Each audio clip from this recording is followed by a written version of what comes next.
So we now have two presentations to talk about aspects of funding, starting with Karl James from the Welsh European Funding Office, who is the Priority Controller, including marine energy. So, Karl.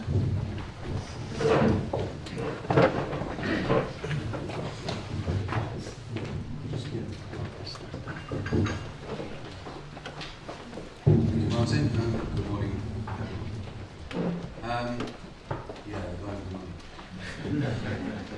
As Martin said, I'm Priority Controller. We have, basically that means that I have to look after cash and see where it's spent.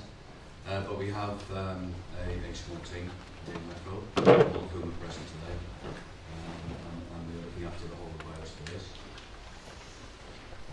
Obviously I will concentrate on marine energy in a little bit, but just to give you an overview of where we are in terms of the programme. I mean, a number of people already this morning quite rightly have asked me when we open the business, because we understand the programmes are actually supposed to run from 2014, they're already into March, up to 2020, and just an extra bit on top of that. We negotiated N+3 targets, which all that means is that actually we can spend up until June 2023. So actually we're talking about 9 or 10 years here.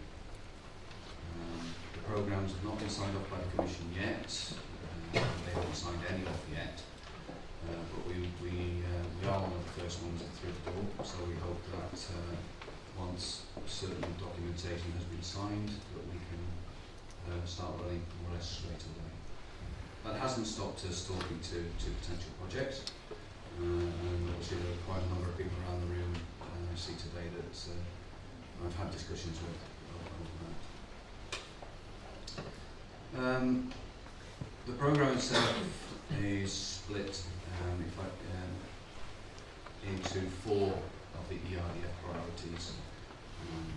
Renewable energy and energy efficiency is the one I'm responsible for. But there's also research and innovation. There is SME competitiveness, so that's access to finance.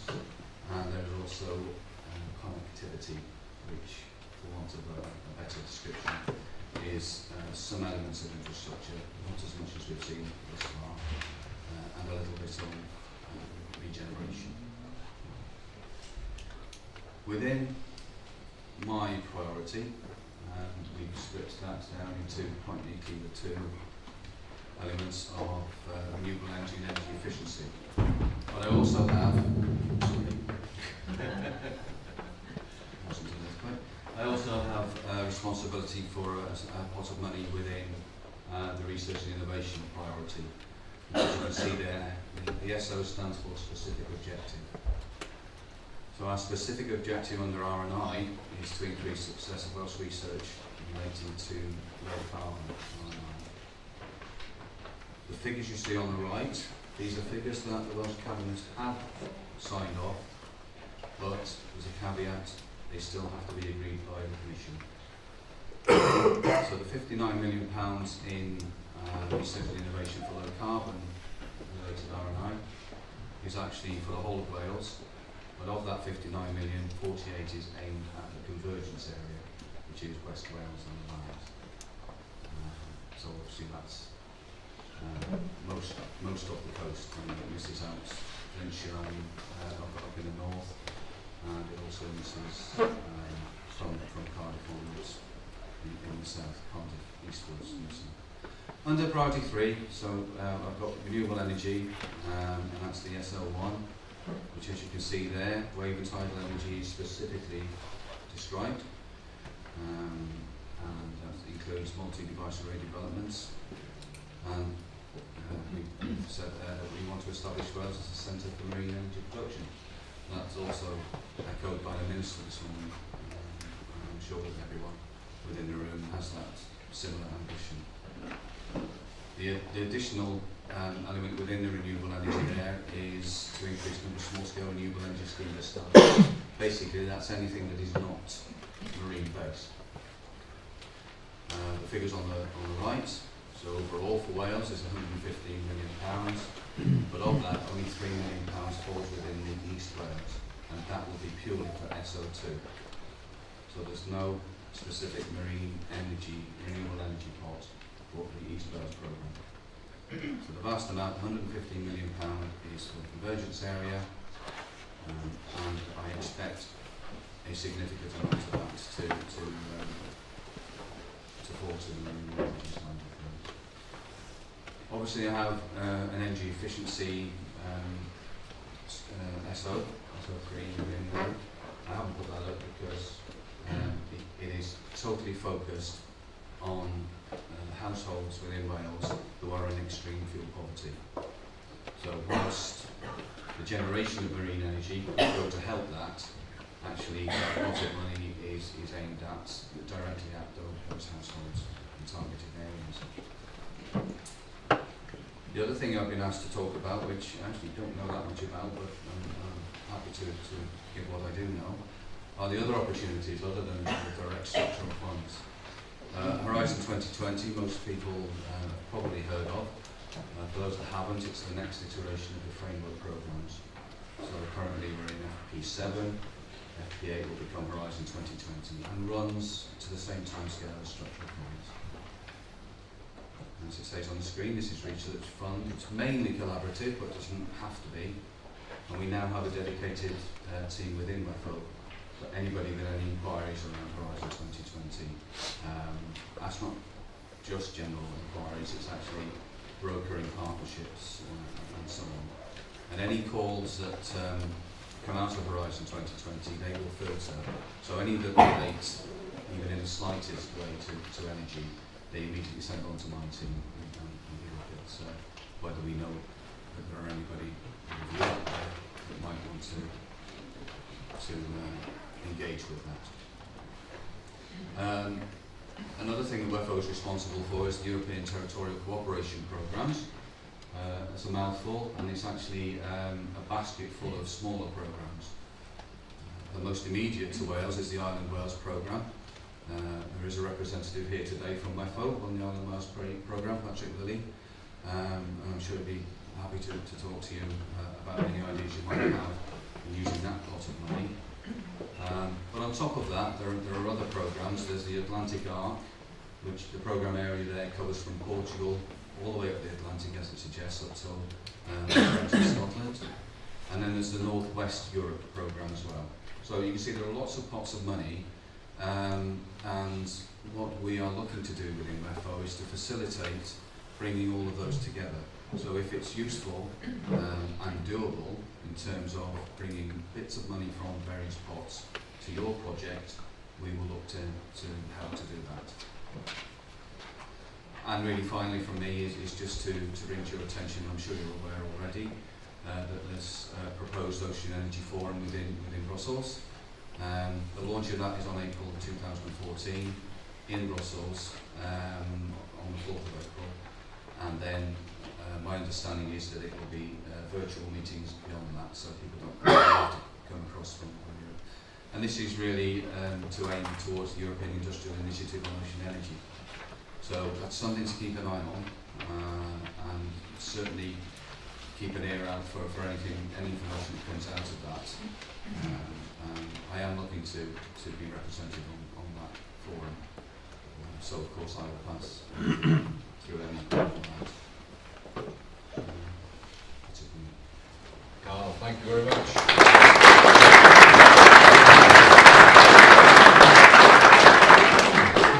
Now, our next guest wins by some margin the prize for making the most effort to be with us today.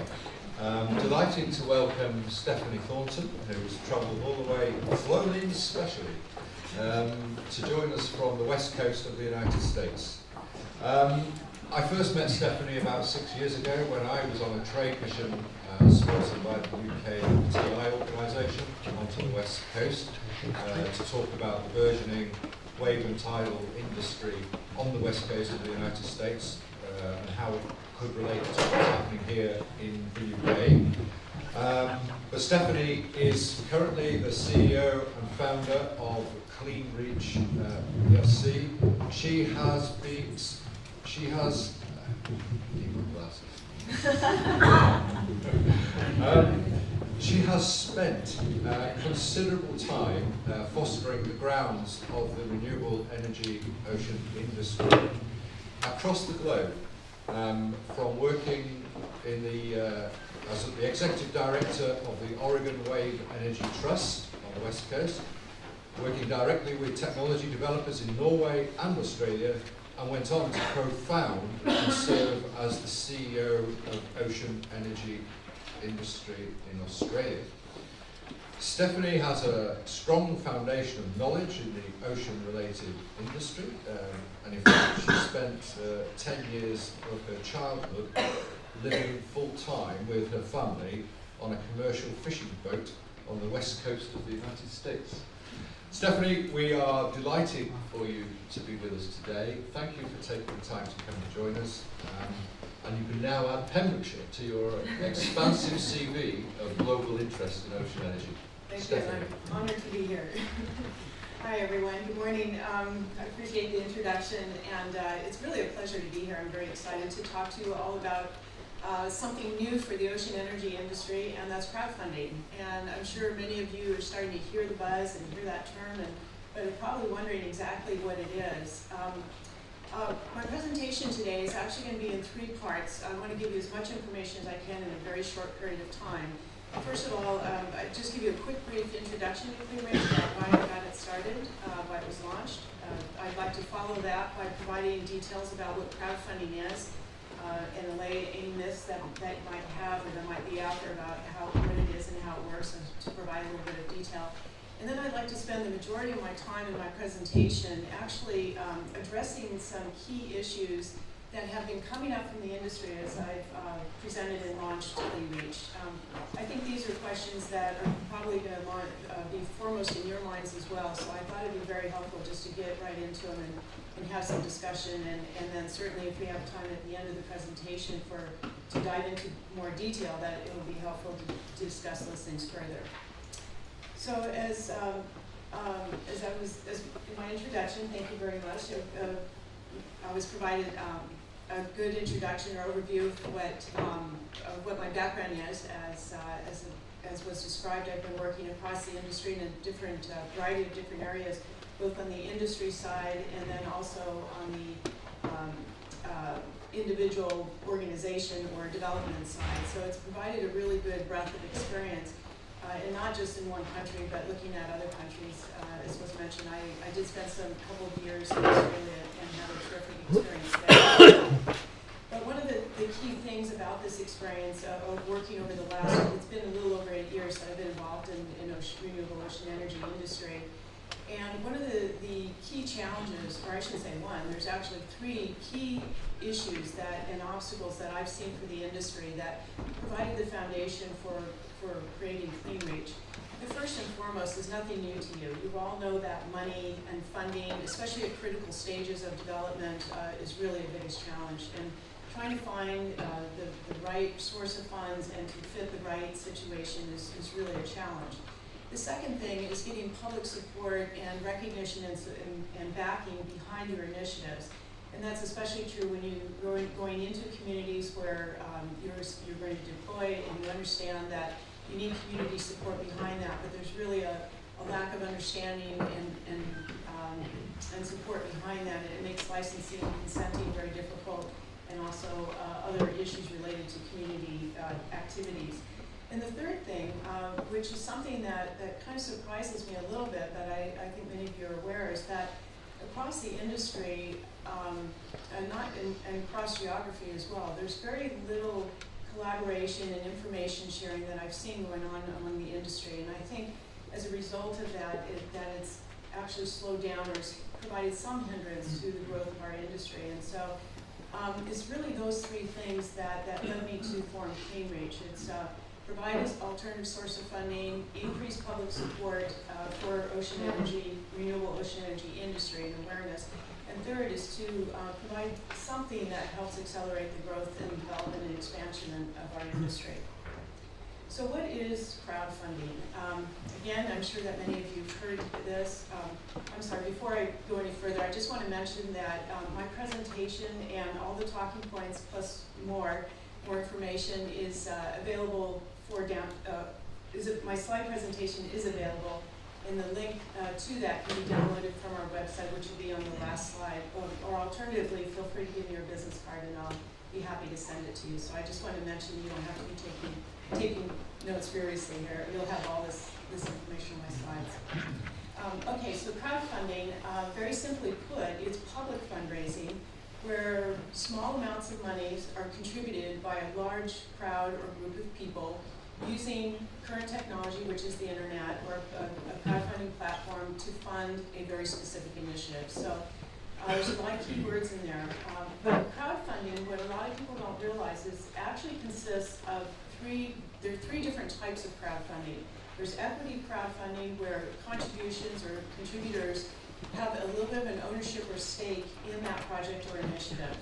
The second kind of crowdfunding is donation or loan, it's debt or loan crowdfunding, and it's just as it sounds, that where contributors are providing cumulative amounts of the contributions are going towards a loan, towards a very specific project, and that those monies are paid back with interest.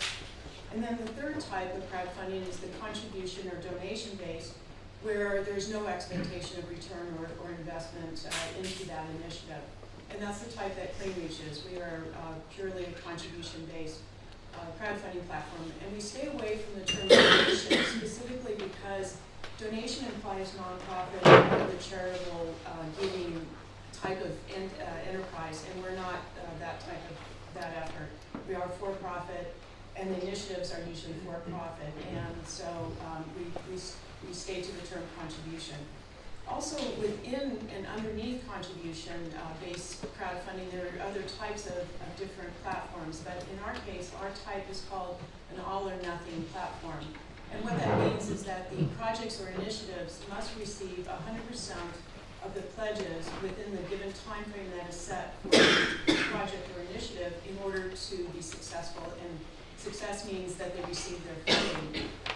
If that particular project does not receive 100% of the pledges within the time frame, then there's no transactions that take place, and there's really no penalties. And one other piece of information is that there's no cost to develop a project and to post it on a platform. So the costs come into play when you're preparing or need to acquire other resources to help prepare your campaign. So real simply, crowdfunding works by identifying the right kind of initiative, the project, and defining it very discreetly, preparing a project campaign, working with a platform, and in our case, ClaimReach, and with myself personally, to work to craft that campaign in the right way so that it's ready to go live. And when it's live, it's posted onto the internet platform, and you're ready to start fundraising. And that's when the real work begins, is to drive attention and promotion and interest to generate contributions to your project. And those contributions accumulate as pledges until the goal is met and the time frame is met. There's two requirements. And then once that occurs, the transactions either take place or they don't take place. So I want to move into some of the now tackle and address some of the key questions that I'm receiving from the industry, and I'm sure are jumping forward. And the first one has to do with the fact that many of you are very large companies, pre-commercial or commercial stage, looking for multiple millions of dollars, not tens of thousands of dollars or even $5,000 or $1,000. You're looking for deep investment. And so the question is, where does crowdfunding really fit into that? Well, crowdfunding is, as I said earlier, is about funding a very discrete, specific initiative or task. The crowdfunding is not a way to fund your entire development process or get from seedling to daisy in one step and to raise multiple millions of dollars. Instead, it's an incremental funding strategy. And I know that most of you, capital, we all realize, is extremely, extremely hard to come by and to get investment.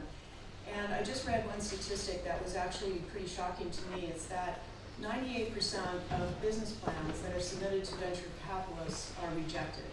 And that is pretty shocking. And what that tells me is that the competition for investment dollars and capital dollars is fierce. And so the question that I would put forward is, how can crowdfunding get me into that, help me get into that 2%? And I would propose that venture capitalists or any investor really are looking at companies that really have traction and credibility. And so one of the ways that crowdfunding can help that is by implementing successful crowdfunding initiatives. You not only are raising money for some specific or discrete step in your development process, but you're also building a base of followers, because crowdfunding is inherently public and it's visible and it's forward-looking and outward-looking. And so you're creating interest and a follower group that will then you can use to demonstrate to other investors that you do have interest in stakeholder engagement.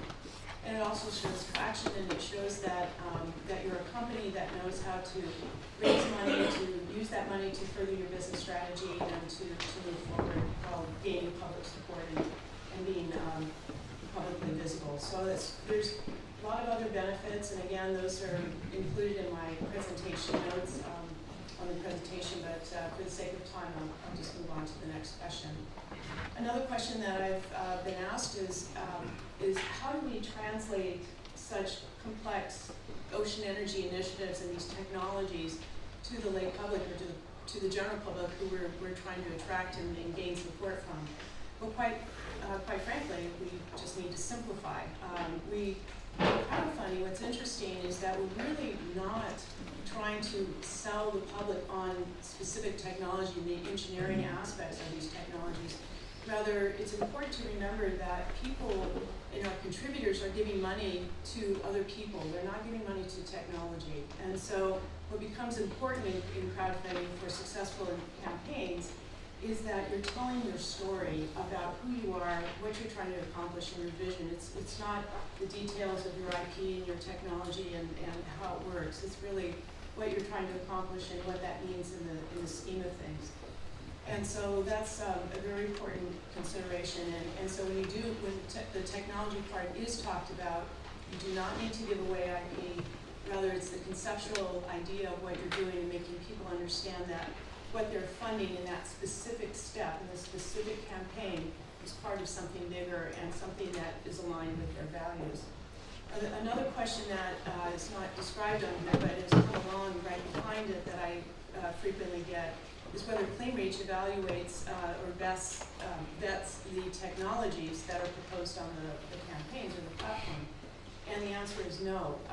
We do not feel that, well, first of all, CleanReach is technology neutral. We do not feel it's our place to make decisions about the merits of a technology that's being developed. And that eventually the market will take care of that, and collectively you as the industry will take care of that. But rather what we do, as I mentioned earlier, that when we're talking about funding a discrete aspect of the development cycle, what we're really looking for is to make sure that the one step that represents the campaign in the development or in crowdfunding, that step is legitimate, that it is being led by a credible person in the industry. I mean, we need to make sure there's no fraud.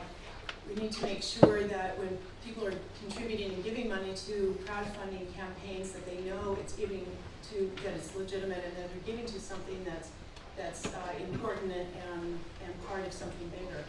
So that's what we take responsibility for,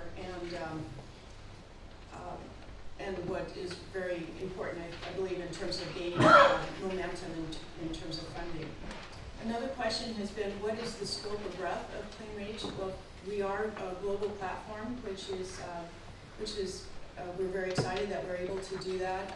And investment, why that's important is that investment strategies or investment campaigns are limited by country because of the government SEC or securities requirements and policies. So from a contribution standpoint, we're not restricted in that regard, and it allows us to work globally. So our projects can be from many countries around the world, and our contributions can come from all over the world. And the benefit of that is that that's what creates our global community and cross-fertilization and cross-interest, is getting people from South America to fund European projects and from Australia to fund US projects. So trying to create that integration is very exciting. Also, the question is, what types of projects and categories are we looking for in terms of initiatives and campaigns? There are 3 different categories of initiatives we're looking for. The first one is collectively from the industry and technology projects, but most importantly is to be representative across the 5 sectors that exist right now. So that's wave, tidal, wind, offshore wind, current, and thermal. And what we'd like to do is have projects that are representative across those initiatives. Also, it's very positive to have projects from coastal communities, and especially those communities that are looking to implement ocean energy initiatives. And those make excellent crowdfunding campaigns because inherently those are about people and about communities, and those become very good ways to build support. And the final category, but it's not limited to this, but the last one is unique or special programs that are programmatic aspects of campaigns in ocean energy, such as, for example, we have one campaign right now, it's the Navigator Award, which is being sponsored by Marine Renewables Canada.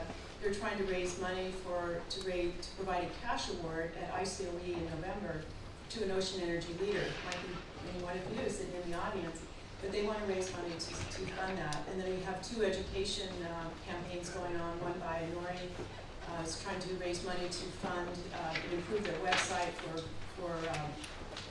for data dissemination and to use as a data repository to serve their members. And then another one, the final one, from Hebridean Marine Energy Futures, who is trying to raise money to provide 100% funding for an American student to attend the environmental effects conference that they're sponsoring in Stornoway, Scotland at the end of April. So another opportunity for global connection and collaboration. Another question that we've received is what's so different about ClaimReach as compared to other crowdfunding platforms? Many of you have probably heard of Kickstarter and Indiegogo and others.